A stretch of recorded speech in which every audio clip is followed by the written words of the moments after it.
Olá, queridos alunos do Cecília Meirelles.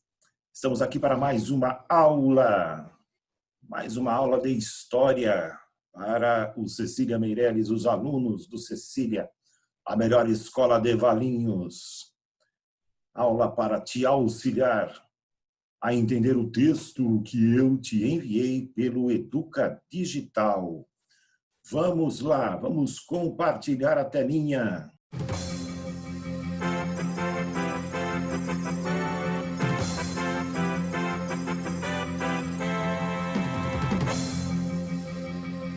Hoje vamos continuar e terminar, aliás, a falar sobre feudalismo. E hoje nós vamos abordar a sociedade feudal. Aulas passadas eu falei sobre economia nesse mundo feudal cristão da Europa Ocidental, que teve seu apogeu no século X depois de Cristo. E hoje eu quero falar sobre a sociedade. Ou seja, o que é sociedade? O que é analisar a sociedade? Analisar a sociedade é perceber, entender como os grupos humanos se dividem em um determinado contexto histórico, num determinado local. No nosso caso, no caso do feudalismo, século X em especial, no seu apogeu, lá na Europa, essa sociedade cristã ela era dividida em 3 ordens, em 3 estamentos. Já eu vou te dizer o que são ordens ou estamentos. Quais são essas ordens? Quais são esses estamentos sociais? Aqui em cima, no topo, os que mais mandavam, o clero.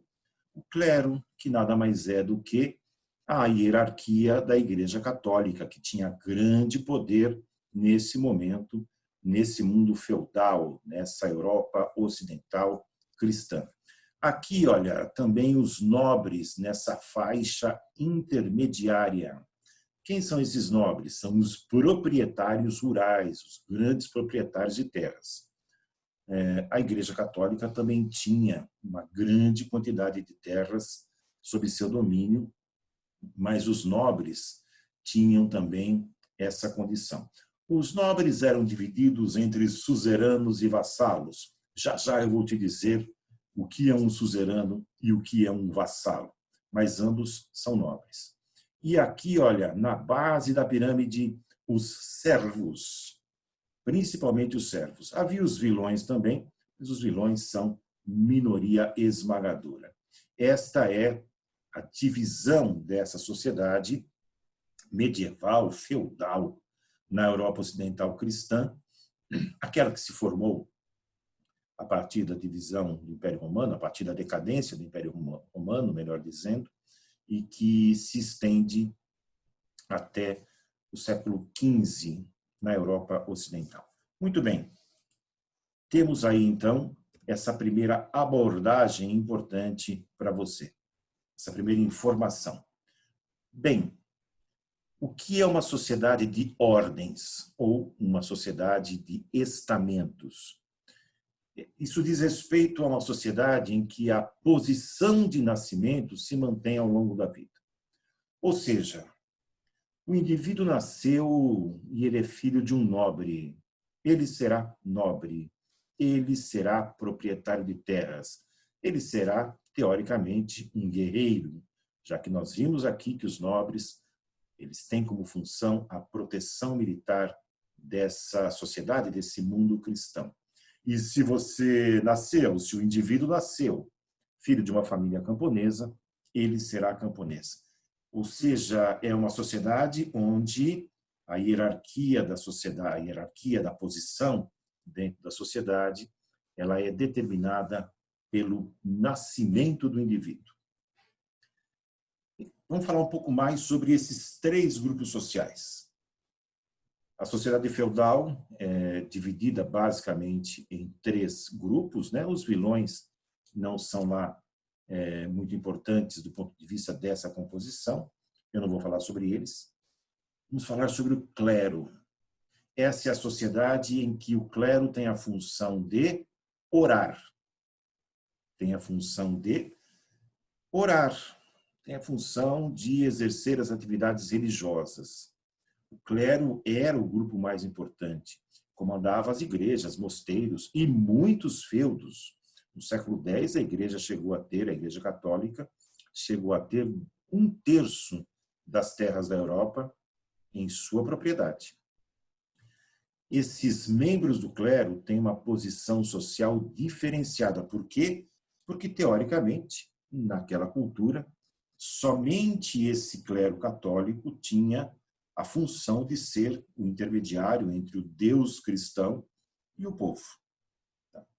Então, você tem aí a importância do clero dentro dessa cultura que é extremamente religiosa, é cristã, é comandada pela Igreja Católica, num mundo em que a maioria esmagadora, falando de 95% da população, era analfabeta, inclusive os nobres. Viu? Pensar que os nobres, a maioria deles também não tinham essa alfabetização, não. Eles eram analfabetos. No momento em que a língua oficial era o latim, a língua oficial para ser escrita era em latim. As Bíblias cristãs, elas só existiam em latim. Você ainda não tinha as chamadas línguas nacionais. Isso vai acontecer somente com Lutero, na Alemanha, a partir do século XVI. Então, esse é o primeiro grupo, e é lógico, é um grupo privilegiado, que tem privilégios materiais, que vivem em melhores condições materiais do que os servos, por exemplo. Segundo grupo, o grupo dos nobres. Qual é a função dos nobres? É combater, é proteger esse mundo cristão dos invasores. Os membros da nobreza mantinham entre si relações de suzerania e vassalagem. O que é isso? Quando um nobre tinha uma quantidade de terra muito grande e ele tinha dificuldade para explorar toda essa imensidão de terras, ele encontrava alguém, também nobre, talvez filho de um nobre vizinho, talvez um parente próximo, e ele doava parte de suas terras para esse outro nobre. Com isso, ele, nobre, doador de terras, ele se tornava um suzerano, e aquele que recebia a terra se tornava um vassalo. Os dois são nobres, tá? Qual a relação entre eles? A relação entre eles é uma relação de confiança. É uma relação de lealdade. O nobre que recebe as terras, ele não deve obediência àquele que doou as terras, ou seja, o vassalo não deve obediência ao suzerano, mas deve lealdade, em especial em momentos de conflito militar. Tem alguém invadindo aí as terras, tem aí os bárbaros chegando, tem aí, né, os bárbaros do norte, do sul. Vamos organizar um exército? O vassalo tem a obrigação de auxiliar seu suzerano a proteger esse mundo cristão, os feudos da região. Essa relação, portanto, é de lealdade. É isso que se configura na relação entre suzerano e vassalo. Na verdade, tem um ritual no momento em que um suzerano vai oferecer terras para o seu futuro vassalo. Há um ritual, né, um ritual de iniciação muito lembrado na história, um ritual onde o suzerano encosta a espada no ombro do vassalo, né, o suzerano encosta a espada no ombrinho do vassalo para que ele jure lealdade após a cessão dessas terras. É o ritual de suzerania e vassalagem típico do período medieval. Aqui uma imagem, né, bonitinha de um nobre, uma família nobre medieval, ainda no século XIV. É interessante notar que, do ponto de vista cultural, e isso está presente até hoje, esses nobres, eles vão ser vistos de maneira muito especial, porque eram guerreiros, e vai se acreditar que as suas virtudes são tão grandes, que eles são tão virtuosos, obviamente na defesa do território, na defesa dos camponeses, que eles possuem mais atributos morais e éticos do que o populacho, e vai se acreditar que eles têm sangue azul. É mole. Até hoje você tem isso como uma simbologia em países em que ainda existem herdeiros desses nobres. Por exemplo, na Inglaterra, onde você tem uma monarquia e onde príncipes, princesas, rainhas, reis, etc., contribuem para essa, para essa mística da cultura popular, que afirma que os nobres têm sangue azul. Eles têm sangue vermelho, igualzinho ao nosso, tá, gente? Mas eles faziam campanha, só que não era no Facebook, para se mostrar diferentes e mais virtuosos do que os outros. Por fim, na sociedade feudal, uns oram, outros combatem e os outros trabalham. Esses outros são quem? É a maioria esmagadora da população daquela região naquele período. São os camponeses. A maior parte da população, na época do feudalismo, são eles que trabalham na agricultura, no artesanato. Nós já falamos aqui em aulas passadas quais são os tributos que eles pagam.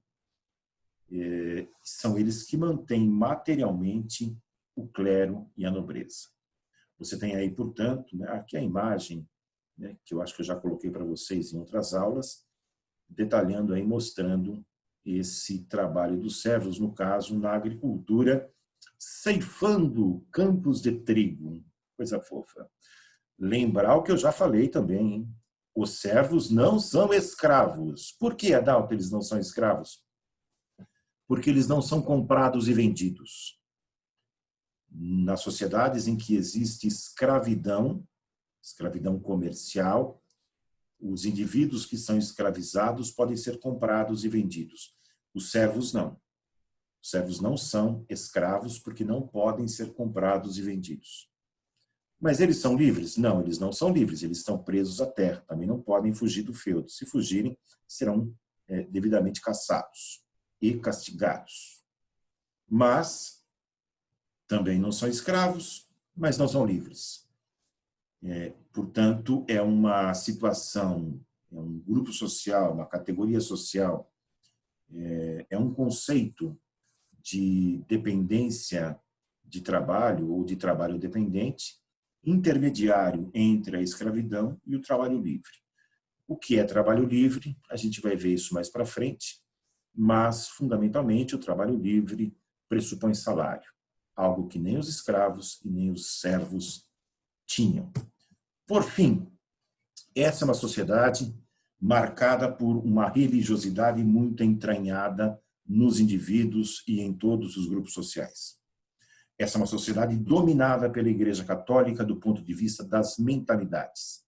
Ela é controlada mentalmente pela Igreja Católica e pelo clero, desde o Papa até o mais simples padre lá no interior da atual França, numa cidadezinha, num espaço urbano lá de 1.000 habitantes. Nesse contexto de alta religiosidade, você tem a Igreja Católica controlando as mentalidades por meio de estratégias muito simples. Uma delas é provocar o medo. Aliás, o medo é sempre uma das principais ferramentas para dominar mentalidades em qualquer lugar do planeta e em qualquer cultura. No período medieval, a estratégia da igreja é espalhar imagens de bruxas, feiticeiras e demônios para causar o medo. Como essa população é basicamente analfabeta, e como aquilo que o padre fala na missa ninguém entende, porque ele fala em latim, a imagem ou as imagens elas têm uma grande importância para formar essa cultura popular numa sociedade, num espaço em que, repito, como eu já falei anteriormente em aulas passadas, a escuridão é parte do cotidiano das pessoas, em que o analfabetismo está presente, em que as fantasias, né, e o clima de medo está presente também. Nada melhor do que espalhar imagens do demônio, das bruxas e, enfim, de feiticeiras, para que as pessoas obedeçam com medo de irem para o inferno, lá o inferno, onde habita o capeta, o demônio, o rabudo, o tinhoso da cultura cristã, evidentemente. A Igreja Católica, ela vai ter essa estratégia. E é muito interessante. As principais vítimas da Igreja Católica foram as mulheres. Por quê? Porque a Igreja Católica, por exemplo, ela vai demonizar determinadas práticas e práticas populares que adviram da cultura germânica e vão intitular essas práticas como práticas demoníacas. É por isso que você tem a criação da figura da feiticeira, da bruxa, obviamente como uma grande fantasia. O que faziam senhoras, mulheres, donas de casa, herdeiras da tradição germânica, herdeiras da tradição dos francos. Elas faziam uma coisa que os nossos avós faziam, nossos bisavós, nossas bisavós. Elas faziam chazinhos, chá de erva cidreira, chás que existem, chá de camomila, né, para você ter mais facilidade para dormir, por exemplo, um chá de cidreira, de erva cidreira, para você poder curar uma dorzinha aqui, uma doencinha ali. Essa relação com a natureza, que, aliás, os indígenas no Brasil e os africanos também têm, né, a cultura popular africana também tem, ela está muito presente em toda a história da humanidade e está presente até hoje. Essa ideia de que determinadas plantinhas, né, chá de boldo, por exemplo, chá de boldo é bom, viu? Chá de boldo ele limpa muito bem o organismo em determinadas situações. Então, isso é muito comum. No período do feudalismo, isso vai ser visto como bruxaria. Olha a imagem. Pense na imagem. Uma senhora de 60 anos que possui conhecimentos muito significativos de como lidar com essas plantinhas, como nossos avós, como nossos bisavós tinham também. Vai no fogão, num caldeirão, coloca água, coloca um chazinho lá, uma plantinha, e mexe. Põe um melzinho também, melzinho é bom. E mexe. Essa senhora, ela tem, por óbvio, né, o rosto bastante enrugado. Eventualmente, ela também usa um chapéu. E ela limpa a casinha dela lá com vassoura. Pronto. Está construída a imagem da bruxa, a imagem da feiticeira que você tem até hoje no, né, anedotário popular. Nesta mistura bem forte, a maçã sorve o sono da morte.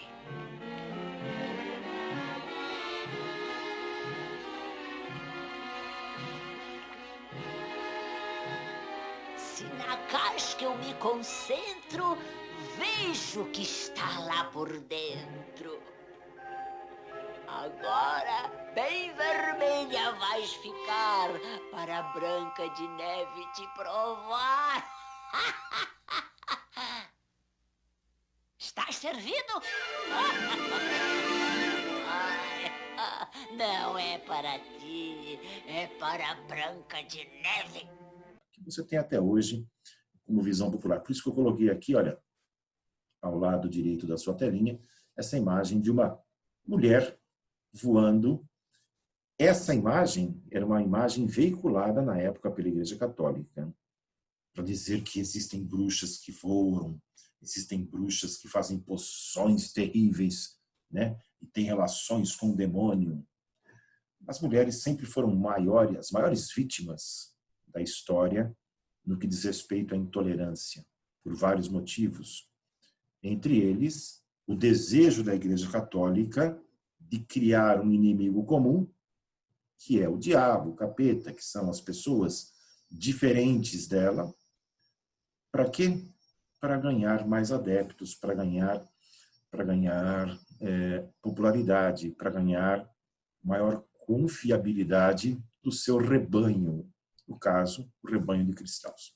Você tem aí, portanto, um quadro característico do período feudal no que diz respeito às mentalidades. Muito bem, fim, acabou por hoje.